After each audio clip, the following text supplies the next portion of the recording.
Hi there. Welcome to the Biology 101 statewide synchronous session for the session 11 of the online class, which covers animals. What we'll be doing most of today is going over the different groups of animals and helping you to familiarize yourself with them a little bit more. The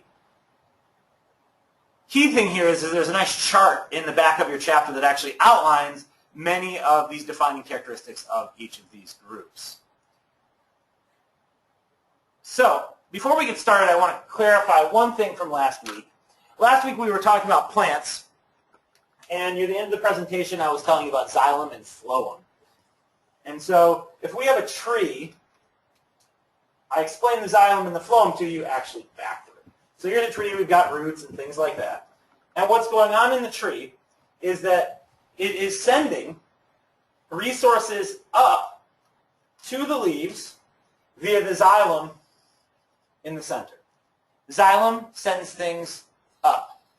Phloem is sending the products of photosynthesis like sugars and things down the tree.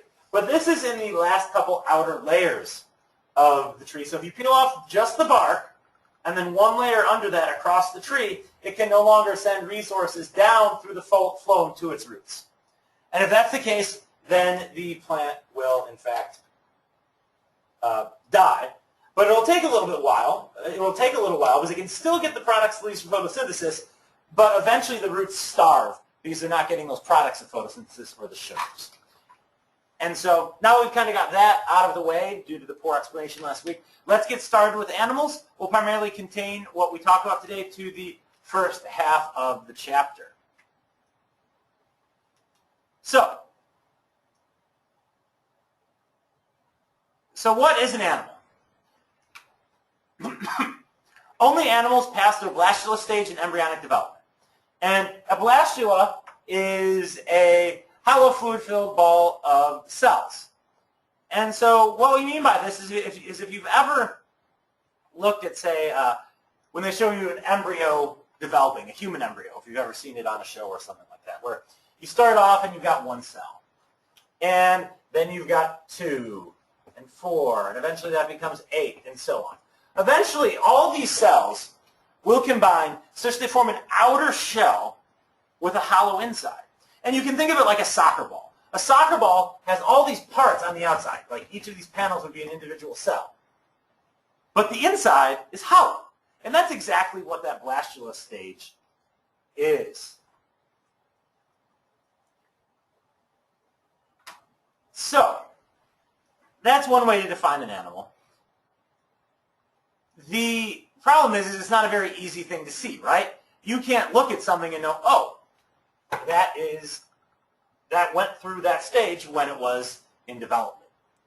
And so we really have to rely on just a knowledge of these different groups to point out what an animal is.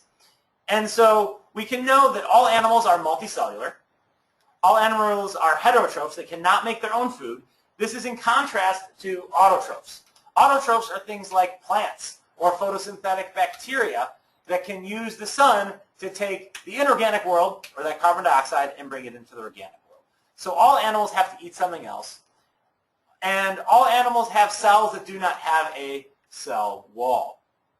If you remember back to earlier in the semester, we had the cells that we were looking at. One of the defining characteristics we talked about was the cell membrane.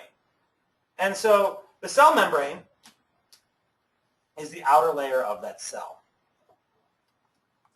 Plant cells and fungi cells often have a cell wall or another harder layer that encases the cell membrane. So don't get the cell membrane and the cell wall confused. If we erase our cell wall here, we still have a membrane left behind. And that membrane makes the cell able to function. So the animal family tree. Here we go. It's divided up like this. And at this point, I want you to notice something very, very important. And it essentially is, what is an animal? You'll see we have sponges, cnidaria, flatworms, annelids, mollusks, nematodes, arthropods, echinoderms, and chordata. All right, when I initially started saying we're going to talk about animals today, I'm sure many of you kind of instantly went to the idea that we were going to be talking about this group over here, the chordata. And it's kind of common phrasing that we use in the United States that an animal is basically a vertebrate or some sort of organism with a backbone. So we think of lizards, birds, mammals, and fish. However, keep in mind, the animal world is far more diverse. All these other things are animals. A worm is an animal. A bee is an animal. Any sort of other insect is an animal. Spider is an animal, and so on.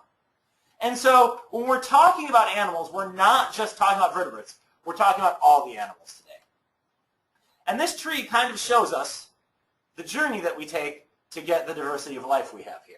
If you remember, we talked about some of this a little bit when we discussed the history of the world, the different evolution of these species. And so we start off with an ancestral organism to animals, and that is a protist.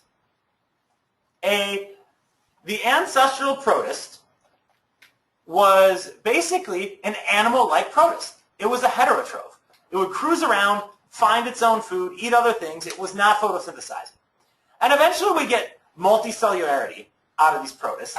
So we make them into a multi-celled eukaryotic organism. And in this case, it is within the group Animalia. And our first animal that we come to is sponges. Sponges are very basic. They do not have defined tissues, and they do not have symmetry. And you'll see here, that's what separates Porifera from all the other groups. So what do we mean by defined tissues and symmetry?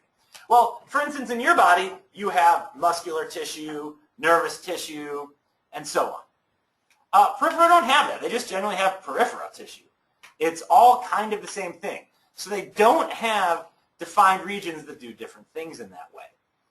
The sponges also lack symmetry. And what we mean by that is sponges can grow kind of any way. There's no way to cut a sponge up that you're pretty much guaranteed to get two halves that look very similar. So for instance, if we look at me, if I was to cut myself in half, I have bilateral symmetry in this dimension, where you could only cut me along this plane and get two equal halves. Any other way you cut a person, your halves will be different. We'll talk about another type of symmetry here in a moment, too.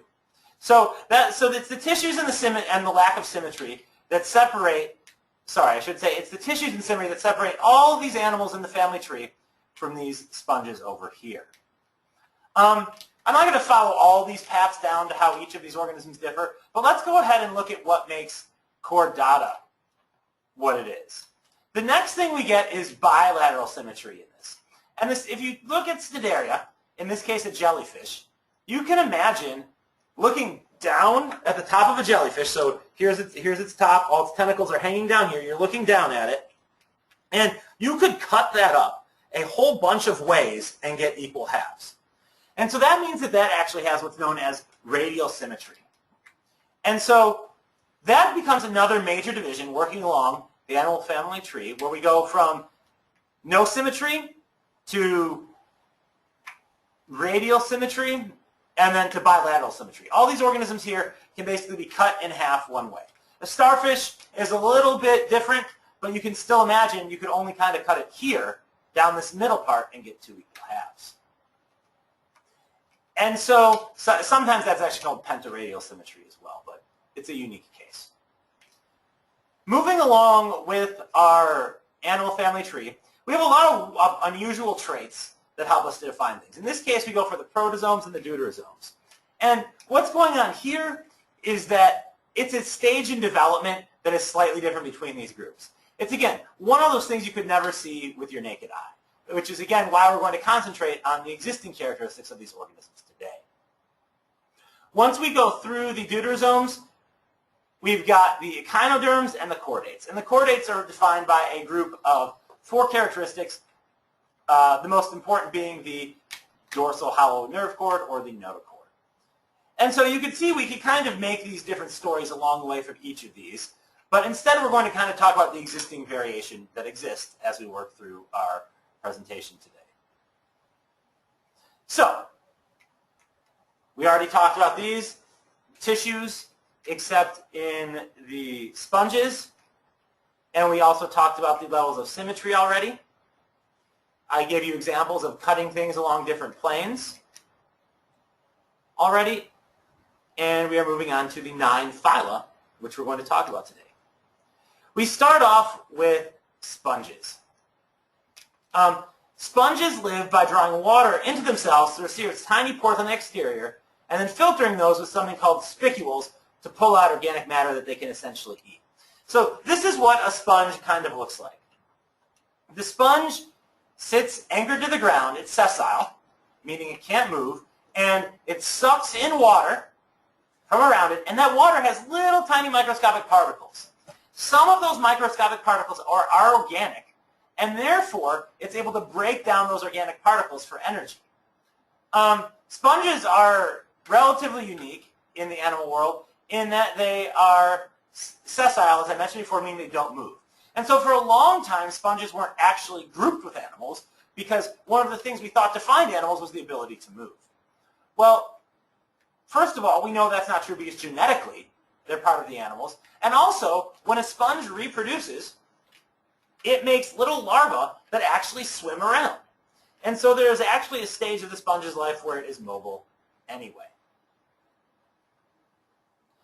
Let's move on to the cnidaria. This includes jellyfish, sea anemones, hydras, reef-building coral animals, and things like that. All of these are defined by the fact that you use stinging tentacles to capture their prey. And many of these have 2 life stages, known as the medusa and the hydra. And you can kind of remember, this is also called the polyp phase. In this case, the medusa, it's got a mouth under here, but these tentacles that sting almost look like the mythical Medusa that had snakes for hair. And so these hang down, and these guys swim around. They eat stuff from here. And their other life stage, or the polyp phase, is just kind of the Medusa turned upside down, where now this part is on the ground, it's anchored, and it uses these tentacles to try to grab anything that swings by. And if you think of a hydra being kind of a many-headed dragon, that's what this is as well. We're looking at many of these heads that could, or these tentacles that could grab something. And so in its life cycle, it alternates between these life stages. But you'll notice one thing that's in here is coral animals. Okay? And a lot of people don't necessarily know where coral comes from. Well, what coral actually is if we take our let's get rid of plants from over here. Is that if we take our hydra, or our polyp phase, remember it kind of looked like this, and it's going to have these tentacles that go up, trying to grab prey that land here. It actually grabs them like, brings them in, eats them up here, and digests them. Well, the only thing that's different between a hydra and a coral is a coral protects itself. The coral secretes something like a shell, it's not really a shell, around the outside of it that it lives in, and it just pops its tentacles out of these holes to grab things. It keeps the organism as a whole protected from the elements and from predators. Because it doesn't need this part exposed. That's just its body. Its tentacles are the part doing all the work. And so how do we get from this to coral reefs then? Well, if you think, eventually there's some point where there was just some rock on the ground, right? Imagine a volcanic island erupts, and there's rocks there, and eventually it erodes. And at some point in the ocean floor, there's a solid place, a rock. Well, what happens is you get one coral there, and then a bunch of others start to grow. But remember, these are going to form reefs. And so what happens is as these die and new corals are produced, they grow on top of each other. And this happens for hundreds of years, and eventually you get a coral reef. A coral reef is formed by successive generations of coral growing on top of each other again, again, and again, and again. And these do take hundreds of years to develop, which is why we're very concerned about them from a conservation standpoint. If it takes hundreds of years for a coral reef to show up, well, then we've got to worry, because if something damages them or destroys them, it's going to take that long to get it back. And in fact, in some places where they have problems with the destruction of coral, they are actually just setting up artificial stones on the ocean floor with the hopes that coral will come in and land on these artificial stones and begin to grow. Other factors that are negatively impacting coral reefs are changes in global temperature, as well as they're very susceptible to pollution because they're stuck there. Right? They can't move anyplace else except in their larval form when they're reproducing, and so they are basically trapped. So those were our cnidarians. Let's go ahead and move forward to our flatworms. All right, flatworms are also known as platyhelminthes. Keep in mind, they're called flatworms, but they are not really worms in the classical sense of an earthworm. These guys have bilateral symmetry, so you can divide them in 2 equal halves, but they don't really have a full digestive system. This is a cool looking example, but the classic example that you can think of a platyhelminthes is a guy that kind of looks a little bit like this, and it has primitive eye spots here. And so these guys cruise around doing their own thing, and what's interesting is the way they eat is through one common opening. They have one opening in the center of the body that they use to bring in food. They have a system here that extracts nutrients from it, and then they send that food out through the exact same opening. And so it's if you think about it, it sounds like a relatively distasteful situation. Some other things that are cool about platyhelminthes, these include tapeworms. And so tapeworms kind of have an interesting history, because a while back, people were selling a miracle diet cure, or a miracle diet that would help people lose tons of weight. And so what you'd do is you could go in a catalog, this was back before the internet, and you could order up these magic diet pills. And what you'd do is you'd order it up, and you didn't have to take them long. In a little vial just came a couple of these pills. And what they actually were just a substance with some tapeworm eggs mixed in. And so somebody would take these pills, the tapeworms would get established in their gut. And once the tapeworms get established in their gut, those tapeworms start to survive and grow. As it survives and grows, it actually starts to take nutrients that would normally pass through your stomach and your digestive system, and it gets those first. So people who have a tapeworm become calorie and nutrient deficient. And eventually that person would get very, very, very sick as a result of this, or many people would, if their immune system didn't take care of it. And so basically people were selling tapeworm eggs as kind of this magic diet cure, or diet pill. Ultimately, recognized that wasn't a good idea, that went away. However, this sort of magic pill has resurfaced again in several parts of the world. And what's going on there is they're just selling it like they used to, marketing as this magic pill that will help you lose weight. And it does at first until you become malnourished.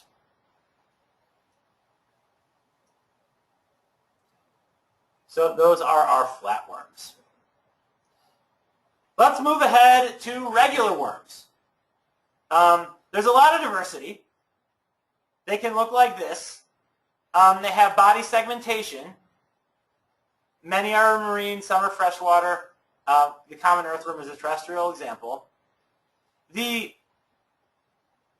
are some interesting misconceptions about these guys. One, their body, they have a clear example of body segmentation, and it doesn't just end there. You may have heard that if you cut a earthworm in half, that it's going to survive.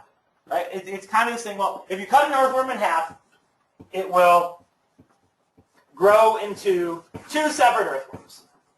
However, if you've ever opened up an earthworm and looked inside, you'd probably realize that that was not true. Because if this is an earthworm, this earthworm has a mouth region, and it has a anus region, and up here it's got primitive hearts. So they're not really hearts. There's something like that that help move blood around, right? If you've ever seen a worm cut, it bleeds. And it also has some nervous system elements centralized up here, right? Because we've all seen that line on the earthworm. And so this line here, this region, should have given you a heads up that if I was to cut this worm right here, something might not be quite right. And what's going to happen is if you cut that worm right there, both sides will die. It would be just like if I took you and I cut you off right here.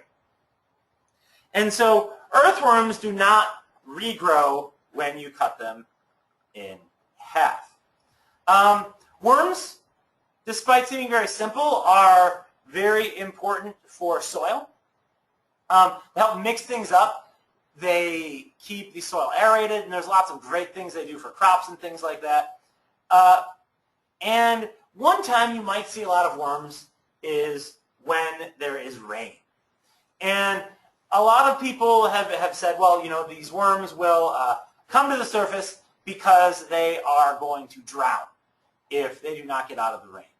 And there is a little bit of evidence that, you know, worms do have some difficulty breathing when they're in water that is oxygen poor.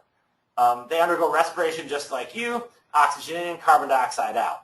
However, they don't do it through lungs so much as absorbing it through their mushy worm body. And so what some of the latest evidence points to is that worms are actually out when it rains because it's a time when they can move from place to place and avoid desiccation, or in other words, drying out. Because a worm, if you think about it, if you've ever seen after a rain and the sun comes out, the worms get kind of basically cooked because they don't have a way to protect themselves from moisture loss. They're normally underground in a very moist area. And if they're out on a driveway or a sidewalk, they're going to lose that moisture very fast in the heat. So it seems like a nice rainy day when those worms are out. It's enabling them to move around because the conditions are very moist and get someplace they normally wouldn't go otherwise. Let's go ahead and look at our next group of organisms, the mollusks. Mollusks are a very diverse group. They include gastropods, otherwise known as snails or slugs, bivalves, oysters, clams, or mussels, and cephalopods, which are octopus, squid, and the nautilus. And they've got this fold-like skin called the mantle that secretes material to form a shell. And so we've got a pretty diverse group here. Let's first talk about the gastropods. Okay, it shouldn't surprise you that snails and slugs are very closely related to each other. Snails and slugs are both gastropods. And if we were to let's draw a slug here. It's kind of a slug, right? Looks something like that. What is the difference between a slug and a snail? Well, the answer is simply put a shell here, and suddenly that slug is a snail. And that's the only difference. You'll notice that one of the defining characteristics they talk about was the shell, but in many mollusks, the mantle, or the part that produces the shell, is vestigial. And what we mean by a vestigial trait is it's something that perhaps at one point was beneficial for the organism, but because it's no longer in use or there was a negative selective force against it, it has become very reduced. So a snail produces its shell from the mantle. A slug still has a little remnant of that mantle, but it will not produce the shell. Other organisms in this group, we have the bivalves. Bivalves, all it means is bivalves, two halves like this. And so those are your clams, your oysters, and your mussels. Mussels are oftentimes freshwater. You've got your clams and your oysters in the oceans. And so really, all these groups, all these are very related to each other, based on this opening and closing like this. These guys can actually move. They're not stuck in one place. They actually extend parts of their body. They'll crack open their shell, extend a false foot out, and very slowly inch across the bottom of the water. Last one, you see a lot of them in horror movies lately and stuff. The other group that includes the octopus and the squids, the cephalopods. And we're not going to worry about this nautilus today. The cephalopods are basically defined. They do not have the shell, but they still have that mantle, vestigial mantle in there. The squid actually has a beak inside all those tentacles. All those tentacles waving around, there's a beak in the middle of that. And so I think we all know what squids and octopus look like. They can spray ink and stuff as a means of avoiding predators. And so here's the basic body plan we were talking about. And we can move on there. Roundworms. Roundworms, again, this is another group that's not actual worms. They're mostly microscopic. Phylonematota exists in numerous kinds of habitats on Earth, and a number of roundworms are actual agricultural pests, and some are human parasites. So, sorry about that. We had a technical glitch there for a second. So, the roundworms, not much else to say about those guys. Let's continue with our next group of organisms, the arthropods. All right, arthropods, really big group. Arthropods contain 3 subphyla, the one that includes millipedes, centipedes, and insects, spiders, ticks, mites, and horseshoe crabs, and crustaceans, shrimps, lobsters, crabs, and barnacles. They all have an external skeleton, paired jointed appendages, and they all molt, or they lose their outer layer to grow. And so this is a really interesting group because it is so diverse. There are more arthropods than any other species of animal, or any other phylum of animal in the world. There's tons of them. And one of the reasons it's diverse, one of them is that within each of these groups, there's also incredible diversity. The first one, millipedes, centipedes, and insects. Millipedes and centipedes, very similar. If you ever see some creepy crawly like this around your house, you can tell the difference between a millipede and a centipede because a millipede, when you look at it, there'll be body segments like this. A whole bunch of them kind of lined up. A millipede will have on each side 2 legs in each body segment. A centipede, on the other hand, let's put all these closer together. A centipede, on the other hand, will have 1 large leg coming off each side. So a millipede will have 4 total legs per segment. A centipede will have 2 total legs per segment. Insects, obviously a hugely diverse group, a very important group involved in all sorts of different things, bees, mosquitoes, dragonflies, beetles. So many things that you can imagine are in the group of insects. Chelicerata includes spiders, ticks, mites, and horseshoe crabs. Horseshoe crabs are kind of the weird one in this group because you'll notice all of the crustacea are basically ocean-dwelling, except these horseshoe crab guys are not. And so they're more closely evolutionarily related to this group. This group gets its name because they have a pair of appendages in front of their mouth called chelicera. And they use these to grab things and eat them, and they've been modified in all sorts of different ways in organisms. But that's the defining characteristic that links them together. And you also will note these are things that you would typically think of as having a bunch of legs, right? Spiders have 8 legs, ticks have 8 legs, and so on. as far as ticks are concerned, the one thing to keep in mind is that you may have heard a lot of rumors about how to get a tick off your body. I've heard people say, well, burn them, put nail polish on them, do all these other things. The best way to remove a tick from your body is to simply grab it by the base of the skull and pull it out with a very slight twisting motion. And the reason for that is that if you do not, that tick is on you getting your blood, because what it's going to do is take that blood and use it later for reproduction. And what's going to happen is if you try to molest it in some way, what it will do is it will regurgitate back into your bloodstream, and that is how a tick can transfer diseases, such as something like Lyme's disease. And so always just grab a tick, pull it off in a very simple fashion.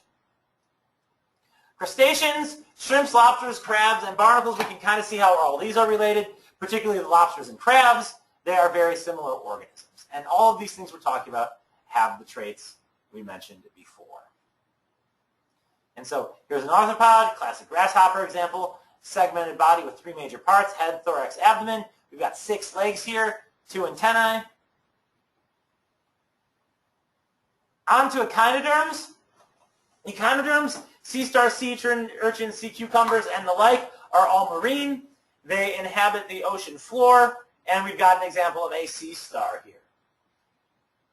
Key thing about the sea stars is you might wonder what they do for a living. Well, they're showing you exactly what they do right here. Most sea stars live their lives simply cruising around the ocean floor looking for bivalves to eat.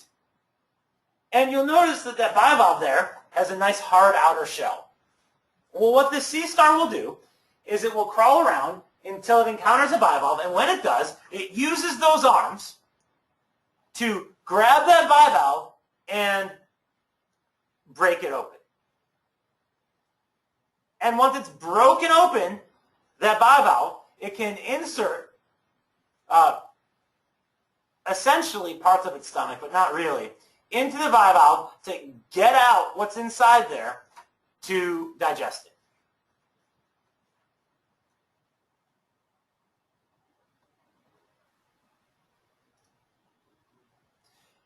All right, now on to what many of you were probably thinking about when we were talking about animals. You probably thought of chordates and specifically vertebrates. Chordates include more than just vertebrates. In this group, we have Cephalochordata, which are a weird organism known as lancets, and Urochordata, which includes tunicates and sea squirts. And these groups here are, this last one, the Urochordata, when you think of tunicates and sea squirts, they don't look like typical chordates. Unfortunately, I don't have a picture here. But they do have a part in their life where they exhibit these basic traits of the chordates, which is a notochord, a nerve cord on the dorsal side, a post-anal tail, and a series of pharyngeal slits. And so all organisms in chordates at some point have these traits. And you'll say, wait a minute, hold on here. Humans do not have a tail, nor do they have pharyngeal slits, but in our class we learned that humans are animals. Well, remember, this is at some point during their lives. And the point at which you have a post-anal tail and series of pharyngeal slit, and a series of those slits, is when you are a fetus. And what goes on here is that you actually develop a tail and you actually have something that looks like gill slits, but as you develop, those are eventually disappear. They are part of the developmental process and then they go away. So you still have them, but only when you are in utero. And here we've got an example here with notochord, dorsal nerve cord, post-anal tail. Post-anal tail means simply something that extends beyond the anus, and those pharyngeal slits again. Okay, and it looks like we have a little bit of time left still, so let's go ahead and briefly talk about some issues with regard to animal reproduction. And One of the main ways we think about animal reproduction is through sexual reproduction, fusion of sperm and eggs from two individuals. Some members in the kingdom Animalia will reproduce both sexually and asexually. Sexual reproduction tends to be the norm in the more complex animals, although asexual reproduction is sometimes seen. And so basically we've got two modes of reproduction that can go on: sexual and asexual. And this is just like the fungi and stuff we saw, where there's two different ways they can do things. It's not as unusual as you might think. Some organisms can actually be hermaphrodites, where they are both sex. And some animals, like you've heard about this in fish probably, can change their sex over the course of their lifetimes. And an interesting point here is, what can an organism do? And I think we've covered this before, but I want to hit on it again. What can an organism do that has the option of reproducing both sexually and asexually? Remember, fitness is defined by an organism's genetic contribution to the next generation. And so if you are a species and you can reproduce asexually, what that means is that every time you reproduce asexually, that's one whole copy of your DNA that's been passed on. But you can also reproduce sexually. In doing that, you only pass on half of your DNA. And so when do these organisms reproduce sexually or asexually? It turns out it's based on their environment. If you are in a homogeneous environment that's the same and you're doing well there, that means you're doing something right. And so you should reproduce asexually, because any organism you make will probably do very well in that environment. But if your environment's very heterogeneous, where it's very different in different places, or if you're not doing very well and you feel like, oh gosh, I'm struggling here, then an organism will attempt to reproduce sexually. Because when it reproduces sexually, it mixes two sets of genes. And what that organism's hope is that because it's in a diverse world, or because it's not doing well in its environment, that by mixing these two sets of genes, it will enable its offspring to better survive and reproduce. So you could reproduce sexually, but if you know those offspring are just going to die, then that's not worth it. But when you reproduce sexually, if you give them a chance, then you're going to do that. And so it's all about maximizing the genetic contribution to the next generation. As far as sexual reproduction goes, it's the sperm and the eggs. And a lot of times we hear a lot about sexual reproduction, and we think of it as a very simple thing. In humans, there's sexual intercourse, the sperm gets the egg, and reproduction occurs. But there are lots of different ways this goes on in animals, and lots of unusual things that go on based on sexual reproduction. And so one example that some of you may have seen and some of you may not have seen is in dogs. When dogs reproduce, the male dog will get stuck to the female dog. And this occurs for one very simple reason. If the male dog is stuck to the female, no other male can come and mate with that female. And so through evolution, male dogs have evolved to get stuck inside the female such that they are unable to leave and therefore be more likely to father the offspring, because it basically gives their sperm a head start. That's one example. There's other examples of sexual reproduction in animals where females will actually have two directions she can send her sperm in her reproductive tract. And so if she mates with a male that she does not view as favorable, if the female, this is common in insects, send it down the wrong track, and then she doesn't need to reproduce with that one. Other insects will have the ability to store sperm. If they mate with a high-quality male, they can store and keep alive that sperm for the rest of their lives so they can keep using it again and again and again. And so humans, relatively straightforward, but in the animal world, things can get much more complex and much more elaborate than that.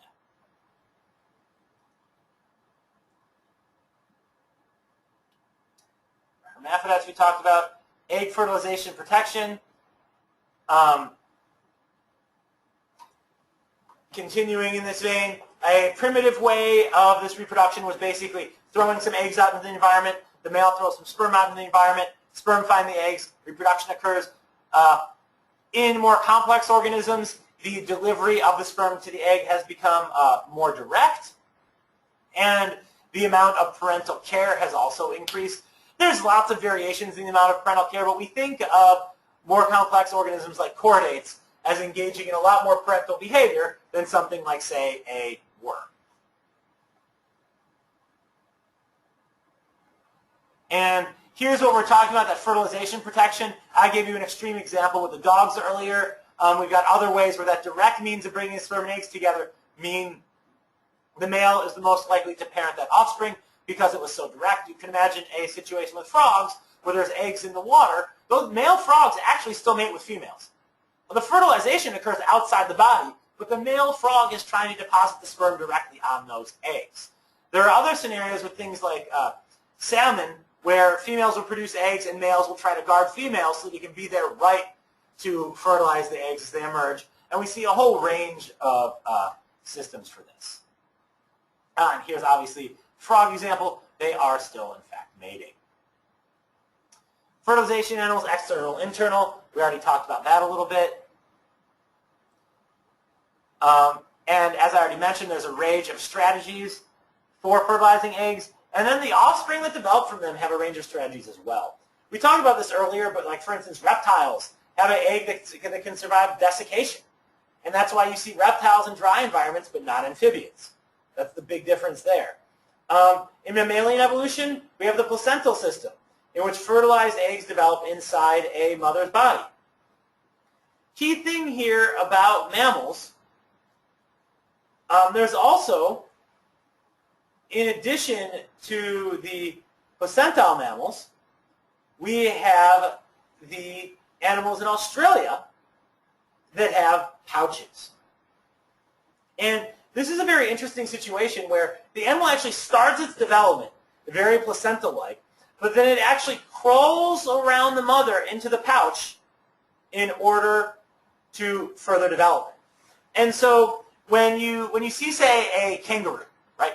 Classic example of an animal with a pouch in Australia. The kangaroo actually gives birth to a very tiny baby, only about that big. And what that very tiny baby does is crawls around the mother up and into the pouch. And you may have seen people like putting things inside out pouches and things like that in cartoons and stuff. Pouches are actually very goopy inside. And there's actually mammary glands inside those pouches, and that offspring latches onto the mammary gland and continues to develop inside that pouch via milk from the mother. And this is a very different system. All mammals native to Australia are not placental. They use the pouches, and what they do is they just happen to have separated from about 60 million years ago from the other groups, and so we end up with these two kinds of mammals. In fact, there are two mammals in Australia, the echidna and the duck-billed platypus, which actually lay eggs. Very, very unusual animals. And I'm pointing these organisms out to you to kind of highlight something near the end of this presentation. And that's that we've told you generalities about these groups of organisms. But in reality, these groups are very diverse, and there's all sorts of oddities and exceptions and diversity to the animal world.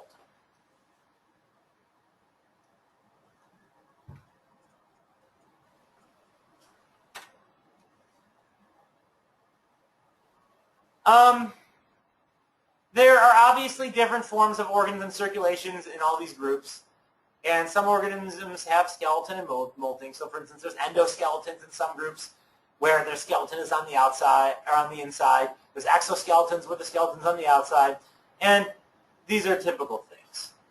It brings us to the end of our presentation, which has this chart that I told you about. This is something that I just recommend if you wanted to study for your test that you take a look at, because it really does a good job of summarizing some of the major characteristics of the groups that we talked about in the presentation today. And with that, I do not believe there are any questions. So what we're going to do is go ahead and say this is the end for today. We hit about exactly the right time limit.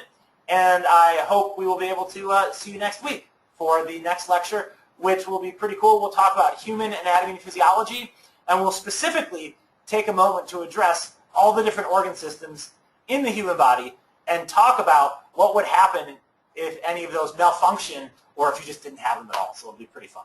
See you next week.